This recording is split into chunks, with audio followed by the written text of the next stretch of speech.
Larry, are you there?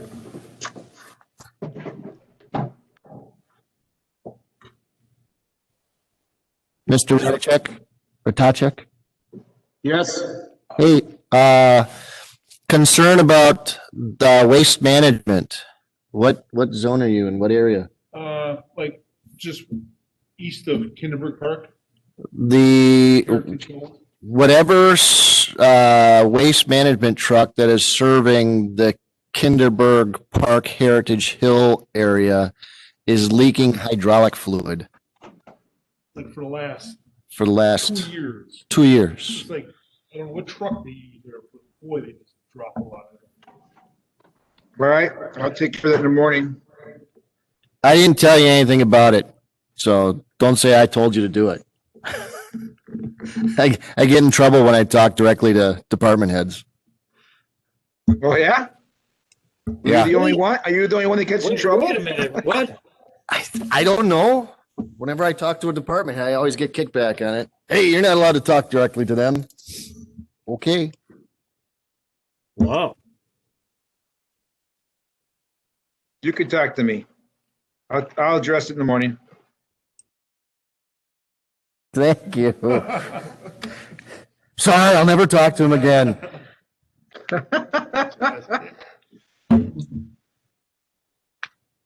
Hello,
Ready? All righty. I'd like to call this meeting to order. A meeting of the Plan Commission on Monday, February 8th at 6:30 p.m. in the Germantown Village Hall boardroom and also available to be accessed via WebEx. This meeting has been given public notice in accordance with Wisconsin statute sections 19.83 and 19.84 in such form that will apprise the general public and news media of subject matter that is intended for discussion and action. Roll call shows all Plan Commission members present except for Mr. Kimmler, who is excused. At this time, if there is anyone either in the audience or online that would wish to participate in public input or public appearance, you're welcome to do so at this time. All I would ask is you state your name and your address for the record. Is there anyone wishing to participate in public input or public appearance? No. All right, then we can go on to the next item, which is the approval of minutes from the January 11th, 2021 Plan Commission meeting. Move approval is presented. Second? Motion made and seconded. Any discussion on the motion to approve? No discussion. All those in favor, please say aye. Aye. Aye. Are there any opposed? None opposed? Motion carries. That takes us to new business, starting with new business item A, Village of Germantown property owner located at West 204, North 12333 Goldendale Road, revised site plan for a water utility pressure system building. And that's on the agenda for action tonight. To give us more information about this, we'll turn it over to our Community Development Director, Jeff Retzloff. Jeff.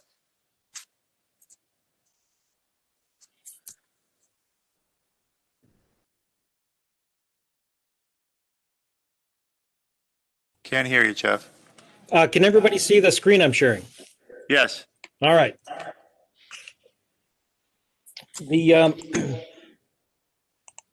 Germantown Public Works Department, on behalf of the village, is requesting approval of a revised site plan and building plans for a 1,040 square foot water system pressure booster reducer station on a quarter-acre parcel located on Goldendale Road, north of Freistadt Road and just south of the railroad as shown on the screen. The quarter-acre site was created back in 2018, and the a pressure reducer station was approved in January of 2019 for the site. The site plan that was approved back then is shown on screen. It shows the relative location of the building and also the landscaping that was proposed and included as part of the site plan that was ultimately approved. The building design that was approved is as shown on the screen. It was what we call Alternative A back in 2019. And as you can see, has masonry walls, a metal roof, a decorative porch feature on what would be the east elevation. And what we have before us tonight is a proposal by the Public Works Department to revise the architecture and materials for the building. The proposal is as shown here. This is the east elevation, west elevation, and the north and south elevations. The materials would include the masonry, horizontal siding, standard shingled roof, asphalt shingled roof. We'll replace the standing seam metal roof that was previously proposed. And I believe the color scheme is still yet to be determined. The reason for the change has to do with cost. All other aspects of the proposal, including what was shown on the site plan as far as access and landscaping and building layout, they will all remain the same. Larry Ratajczak, the Director of Public Works, is here with us this evening and can respond to any questions that you may have. Larry, I don't know at this point if you want to share any information you have. No, I think, Jeff, you've covered it pretty well. It is the request for a change is strictly cost driven. We bid out this project back in March or April of this year. We had a set limit estimate of what this cost needed to come in, and it was much higher, almost double for what we anticipated. This cost is also, the estimated cost is also worked into the TID8 financial budget, and we're trying to adhere and be cost conscious about the items what we're building to try to follow the financial projections of TID8.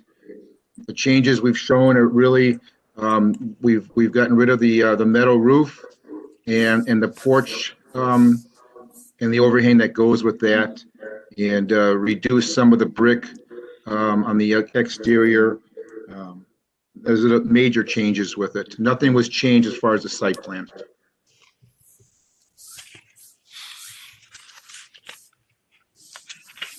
Okay, Plan Commissioners, any questions? I've got one over the door. Is that a cutoff light or is that just a? It is, so we're not gonna see any glare from that. Because I can't remember how far it is off the road. I think it's, I don't have the site plan in front. It's a good 40 feet, 50 feet off the road, I think, 40, 54 Yeah, feet. It's just going to be a down light at the door just to light the door area. Okay.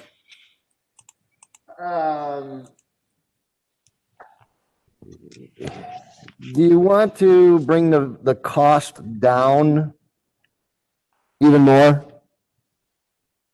Sure. Okay, so you've got an 8-inch thick block wall and a 4-inch veneer. Is there any purpose for the insulation on that wall?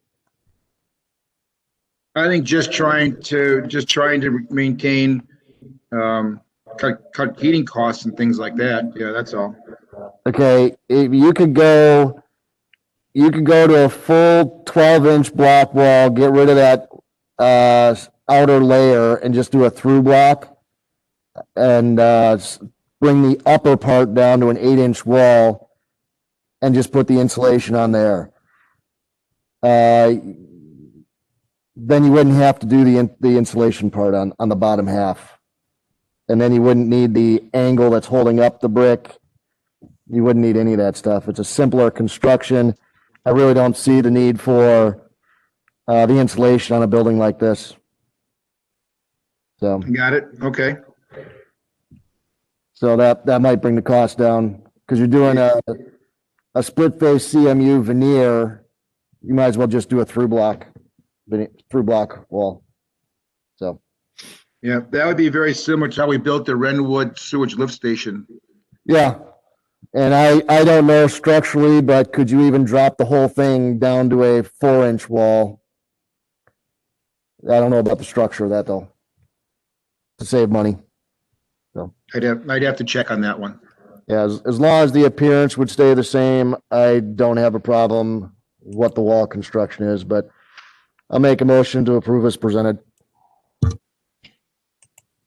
Motion made. I need a second. Second. Motion made and seconded. Discussion. So the exterior, when it, trustee Baum, how would the exterior look change?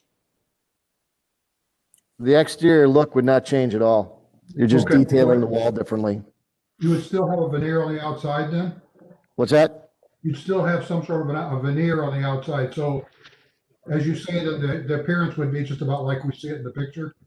Yeah, the bottom banding, instead of that being 2 widths of block, the 4-inch and the 8-inch, it's just a 12-inch block wall. Okay. And then the upper part is 8 inches thick with the siding veneer on it. Okay, all right, thanks. So it all looks the same, just building it differently. David, I have one question for you. Yeah. This part of the window, how it's laid out, does this create any sort of issues or just aesthetically, it looks kind of funny? Yeah, Where the- you should set the bottom of the window on your stone sill and run your stone sill across. Right now, you will have the top of a block exposed and it just looks weird. Okay. So just raise your windows up a bit. But at this point, the top of your windows align with your door. So maybe you just shorten the windows up to hit the sill stone. Okay, make that note.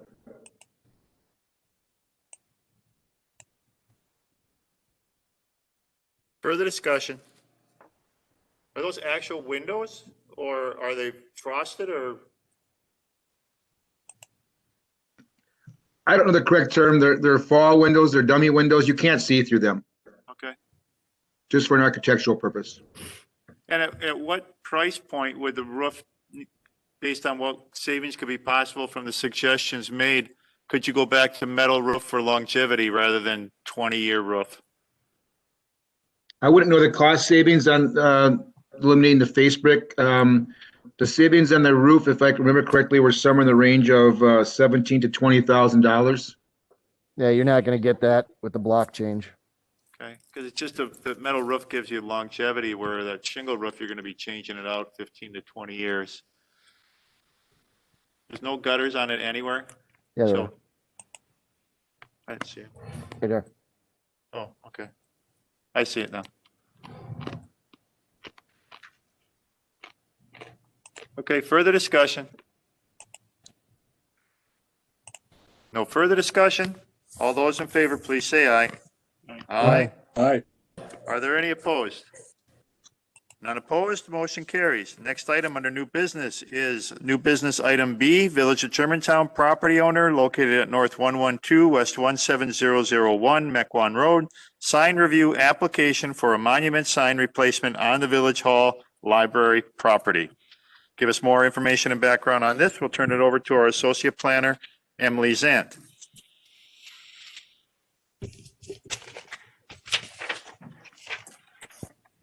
Okay, thank you. So the Village of Germantown is requesting approval for a new ground sign to be located between the Village Hall and the library buildings. This is our parcel here, which is zoned institutional. The proposed location of the sign is on the east side of the main driveway, off of the entrance off of Mequon Road. The sign will replace the existing monument sign on the property. The sign will include a 32 square foot electronic message board, which will be used to display messages from departments in Village Hall, the library, the police department, fire department, and other community groups.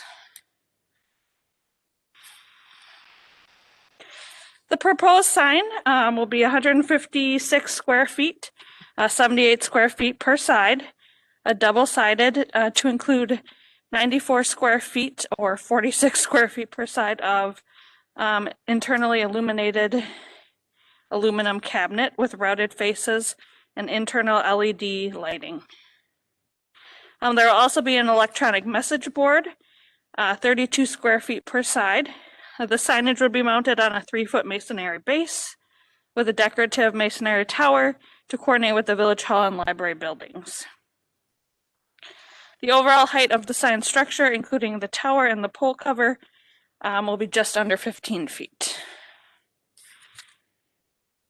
Here is a rendering at night. And then it is staff's recommendation to approve the proposed monument sign for the Village of Germantown property located on Mequon Road, subject to 2 conditions, one being electrical permits, and the second being an approved landscape plan prior to construction of the sign. The Public Works Director is on WebEx with us if you have any specific questions for him regarding the sign. Commissioners? I'll make a motion to approve as presented. Second. Motion made and seconded. Any discussion on the motion to approve? Yeah. Trustee Ball. Director Retzloff, is the base of this, is that an actual concrete masonry base, or is that a metal fabricated pseudo masonry? The intention is that it be an actual masonry base with material to match or be comparable to the Village Hall and library building. Okay, and that's the same with the brick tower. That is an actual brick tower, not a metal skin looking like brick.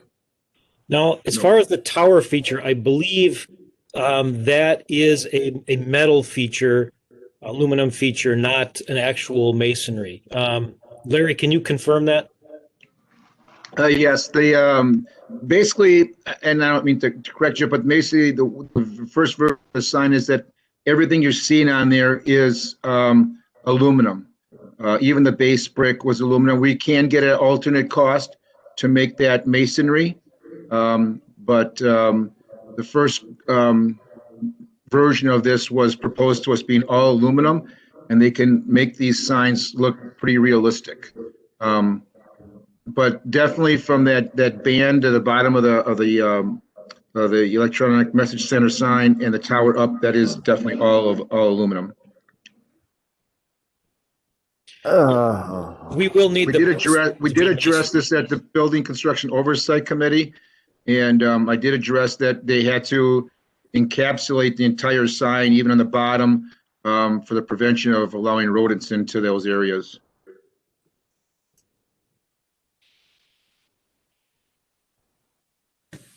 This came before me once before. This was at oversight. Yes, Oh, man, I don't remember it. been approved through that committee.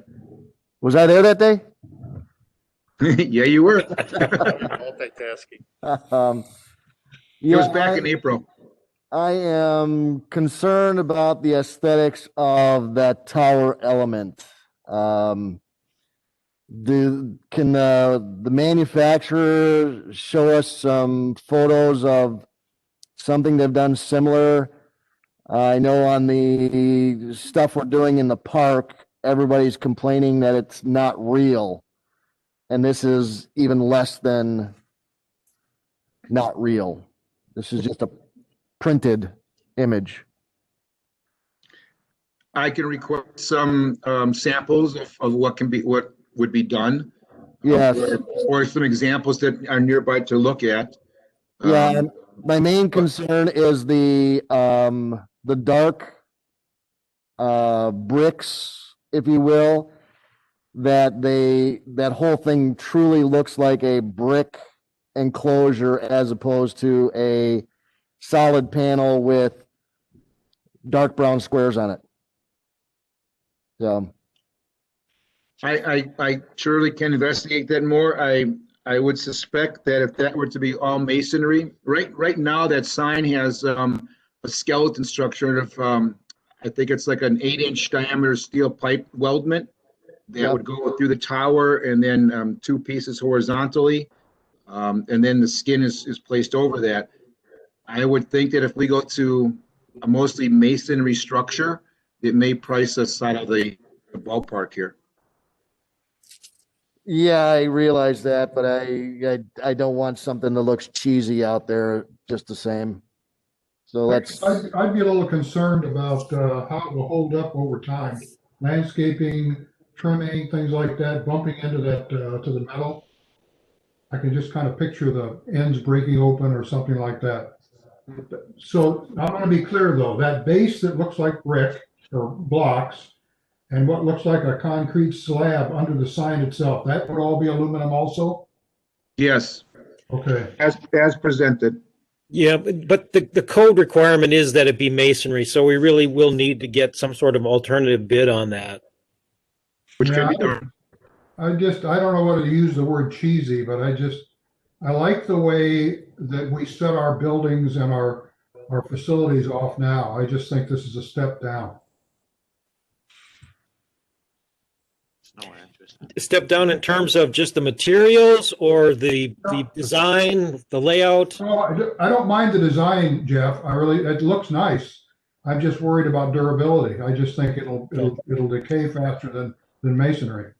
well, if you're going with the base, the bottom part in actual concrete block, that will hold up. The Yeah, fact that's what that I'm you've thinking. got- The fact that you've got the aluminum 3 feet off the ground would be fine. It's far enough away from the drive lanes that we shouldn't have a whole lot of spray. And I know the sign companies are going more and more with this concept all around the state. The aluminum top half. Yeah. I'm not so I don't really have a major concern on the aluminum top half. I just don't like the base being aluminum. Yeah, as Jeff pointed out, it has to be masonry per our ordinance. So I guess that kind of clears that. So that's going to have to be rebid then, right? Yeah. Okay. And then, This project has not been bid yet. We're going through all the channels of all the committees for approval like we're doing tonight. Okay. you need to get our address on the bottom of there too? Not with a multi-tenant sign because the addresses are different. Is the name of the library, is that what it is now? I mean, it used to be who donated the monies for some of that library before it had their name on it. That's all changed. No, I believe the library name is still the same. It's I forget the family name that goes with that, but arguably we just couldn't fit it in that space on the sign. Okay, we're not going to insult or have anybody's, I don't want to say the term feelings hurt, but will there be any fallout based on it just saying public library?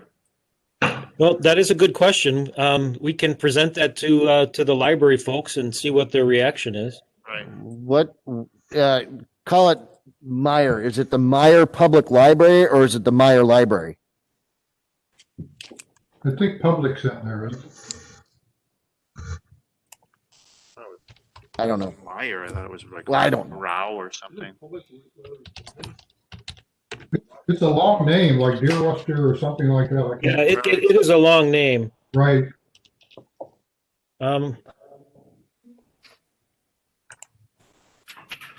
Yeah, if you look online, all I get is Germantown Public Library. That's why I was wondering if it was changed. No, but it's on, when you walk in the door, it's all over the place, you know? Yeah. I just don't want, any fallout from it. So yeah, I'd run it by the library, at least by Trish, Okay, we'll do that. okay? And then, so no address needed. Yeah, if we can get a masonry bottom on that, I think that helps a lot. I wish the tower could be too, but I understand the cost part of that, but, little worried about the longevity and that darker part fading, you know, within 10 years, which you see on aluminum, now and again. So just kind of, at least at the very least, hold to our own code so that we have the base as masonry. That way anybody can't come back with us and say, you didn't do what you made me do. Yeah. Well, just so we know, I just went to the website. It's called Germantown Community Library on their own website. Yeah, I see that too, but I know it had a family name on it. I agree with you. I do. I just don't want any fallout from that, and make sure that we're covered so that, you know, it doesn't cause a concern for anybody or any type of negativity towards the village or towards put it as respectful for the donation that was made. So the Go ahead. electronic message board is the farmer's market portion of this? It doesn't extend over to the public library, the village hall? No. So it's Well, the intention was to use the black with the white lettering, the public library and village hall as sort of a wayfinding feature.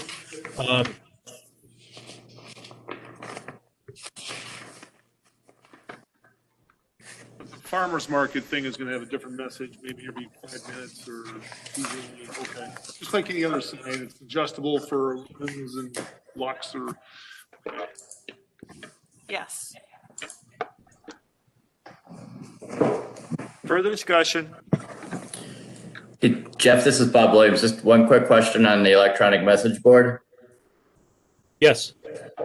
So the code said that the message board isn't supposed to be more than 40% of the overall sign. If I just take the size of the message board as a percentage of each of the sides, it's a little higher than 40. Are we okay with that, or do we need to make an exception in the approval for that, or am I just not calculating it the way that the code is written?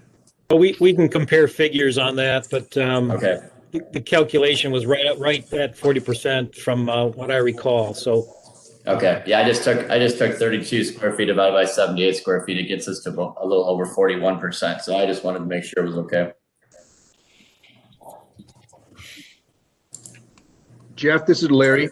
Can the requirement for the masonry base, does that have to be worked in as one of the conditions of approval, or is that something just following code? it's a code requirement, but typically we would include it as a condition of approval. I will Just add to make it that. clear. I will add that to my motion to include that as part of the condition. That's acceptable to the second? Yes. Okay, thank you. Further discussion on the motion to approve? No further discussion? All those in favor, please say aye. Aye. Aye. Hey, One opposed. Mr. Williams. Next item under new business is new business item C, Community Development Department discussion of the neighborhood district and corridor land use plan and overall 2050 comprehensive plan update project. To give us more information on this, I turn the meeting over to Community Development Director Jeff Retzloff. Well, thank you, Dean. We, the consultants and staff, we're not prepared to deliver any new information on the land use development plans tonight, as we did at our last meeting. So our discussion tonight's going to be limited to just basically a status report on our upcoming activities and then responding to any questions that the Plan Commission members might have. We are going to have a meeting in a couple of weeks on the 4th Monday of February on the, I believe that would be the 22nd. And we'll be presenting some more neighborhood district and corridor development scenario information, as well as talking more about our upcoming community meeting. With that said, the second community meeting, the last meeting we had, we discussed the tentative schedule for possible February 10th date. That's not happening. For a variety of reasons, we've decided to move the next community-wide meeting into mid-March, so we can accomplish a few more things, including adding more content to and finishing up the social pinpoint website in advance of the meeting. We also want to make a more concerted effort to advertise and invite village residents, businesses, and property owners to participate in the meeting. We thought we'd need a little bit more lead time in order to do that. And also to just generally let people know that the 2050 plan project has been rebooted, so to speak, and to let people know generally where they can go for more information and how to participate in all of our future meetings and activities. In discussing this with the consultant, in addition to website, advertising, email, send out, social media blitz, and cable TV, we're looking at possibly mailing out a postcard or other flyer to residents and property owners, much like we did with the community survey, in order to get that word out and advertise for our next community meeting. I know at our last discussion, there was a little bit of concern expressed by some individual property owners who thought they had missed out on an opportunity and were trying to bring forward their own proposal. So that was kind of made it clear that we need to do a better job of letting people know we're back on track with the planning project and let them know when and where they can participate. So with that, the tentative date for the community-wide meeting as of today is Monday, March 22nd. That would be the fourth Monday in March. And I would, at this point, if you have any comments or questions about that, or if you know you can't make it, please let us know. With regard to the schedule, if you have any questions, let me know. And at this point, if you have any questions or comments about our land use scenarios that we discussed at the last meeting, we can discuss those now, or anything else that you want to discuss related to the 2050 plan. We do have, I think, Emily can bring up some of the graphics that we've kicked around and reviewed at the last couple of meetings. So if anybody has a question about some of that, we can bring that up and try and respond to your questions. Commissioners? Questions? I will tell you, I have gotten numerous phone calls from developers that are interested in doing stuff and want to see more. So by putting this together and getting the word out, people are interested. Yeah, I don't know if those folks have let us know in some way, like requested to be put on the mailing list, the email list. So if in an abundance of caution, David, if you have that information and would like to share that with us, please pass it along in an email, and we'll get them on the email list. Okay.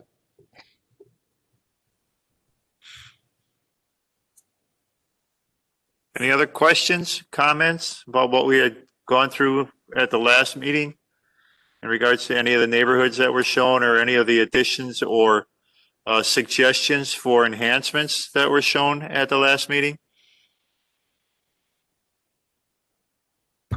No? Too cold. I was pretty happy with the changes that we talked about. I like the level of detail this is starting to get into. It is more discernible for people not in the profession to start to discern. And the Mequon Road, those two intersections, those are two areas that I've had a few phone calls on.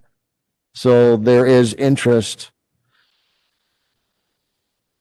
So that's what I've got. That's what I've heard about. So I'm happy with where it's going. And a lot of that will be within that presentation in March, blown out a little bit more in detail, or just showing exactly what we had seen before? I think there'll be a little bit more meat on the bones, so to speak. But the general concept will be the same as far as the presentation and discussion. What we'll be doing principally is introducing the Social Pinpoint website that this information will be available on.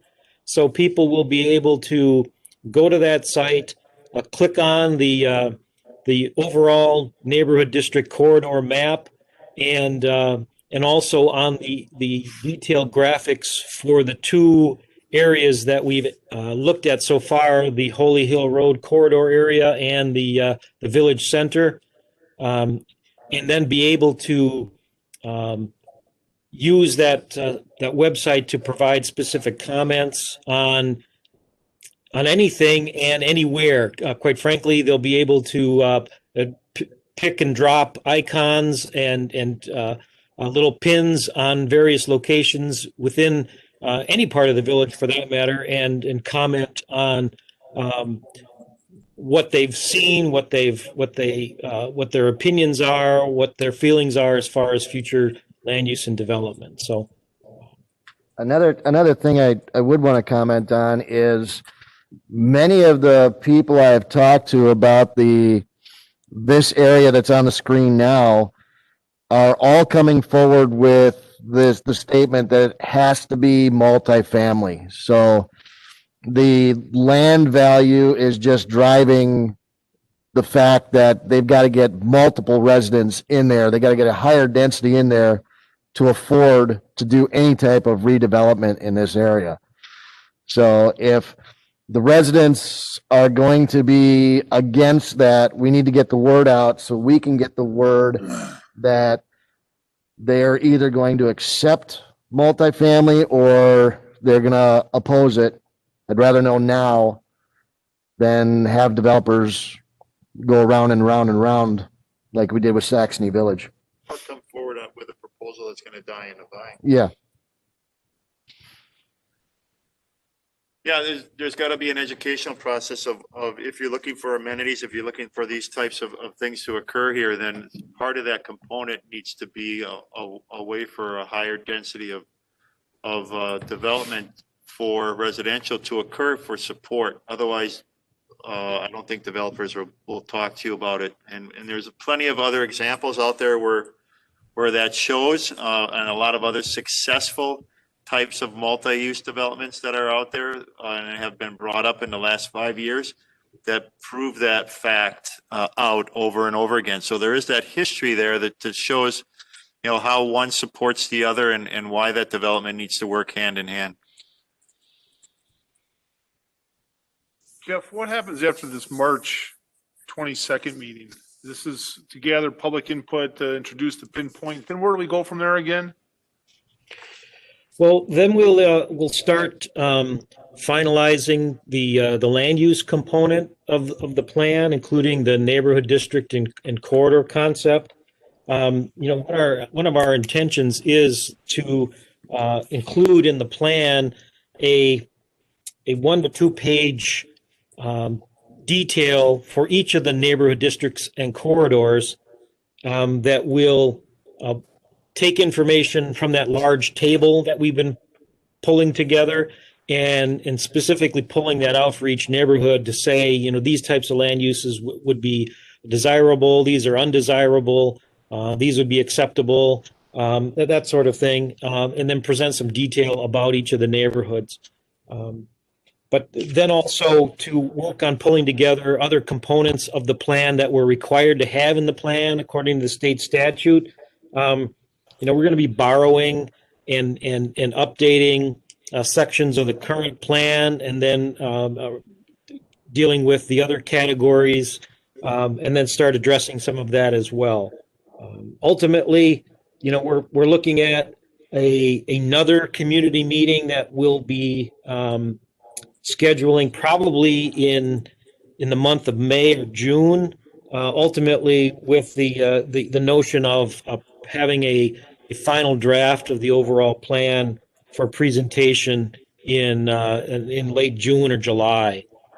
So we have a lot of work at a staff level to do, but we're focusing right now on the more important and the element that's used most often, that being the land use element, where we've taken the neighborhood district and corridor concept and are still working through some of the details of that.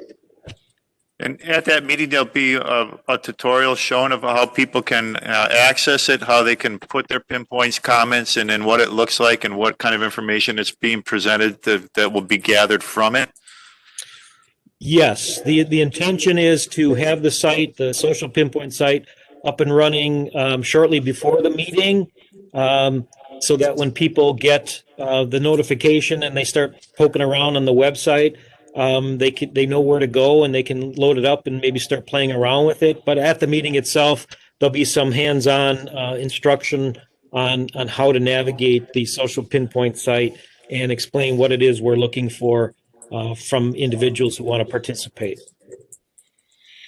Do you know if they have any plans for any real-time surveys like they've done in the past in other meetings, or this is more just a focus on this area? We've discussed that, and right now we don't have a specific plan for that, but we do have the capability of incorporating that, I believe, into the social pinpoint site.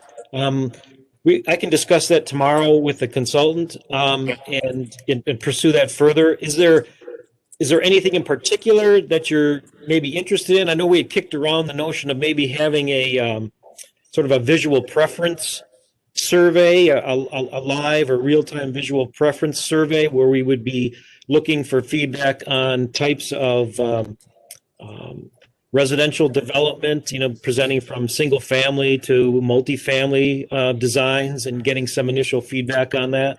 That might be one topic. Okay. I'm not against that. Trustee Blom, any? No. No? Anyone else? Any other questions? Comments? The record. Anything else to add, Jeff or Emily, in regards to the upcoming meeting or under new business item C?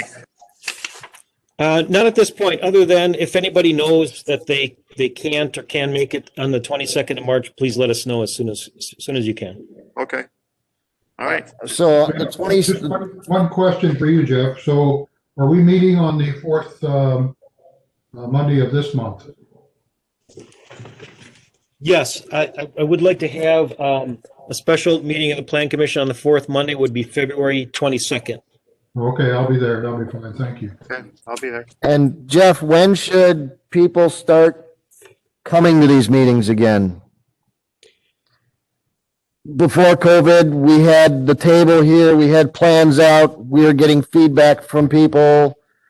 Should they not come to the next two meetings, or should they? What do we? No, they certainly can come and participate. What we're not going to entertain, as we discussed at the last meeting, is individual requests, if you will, for how their or other properties should specifically be used or developed. At this point, we're looking to the community-wide meeting in March to sort of kick off that specific process where people can then start giving us specific feedback on individual properties, whether they're their own or other properties in their own neighborhood or elsewhere in the village of their own interest. Okay. We did receive a question via WebEx about where the March meeting will be held. It will be totally virtual. So the consultants will host it virtually so that everyone can be at a computer looking at the website and such. That'll be interesting. Okay. Anything else in regards to new business item C? No? Does anyone have any announcements they'd like to make? Hey, Dean, this is Bob Williams. Just Bob. one quick note. Just one quick note. Apologize for interrupting. I had sent you guys a couple chats right after it took place, but earlier on the vote on the sign, it was not Bob Williams who voted nay or no, just for the record. So I'm not sure if somebody else voted no, but you had mentioned my name after I had voted in favor. So okay. Did you get a no? Oh, we thought it was, who was the nay on that item B? I could have swore I heard a nay. Was everybody in favor, just as a consensus check? Yes, I was in favor of Bob Williams. Yep. Okay, then the record will stand corrected, and thank you, Bob, for clearing that up. Sure. Thanks. All right, if there's no announcements to make, then we are adjourned. Thank you all for watching tonight. Thank you all for coming, and have a great night. Stay warm. Good night. Good night, everybody. Good night.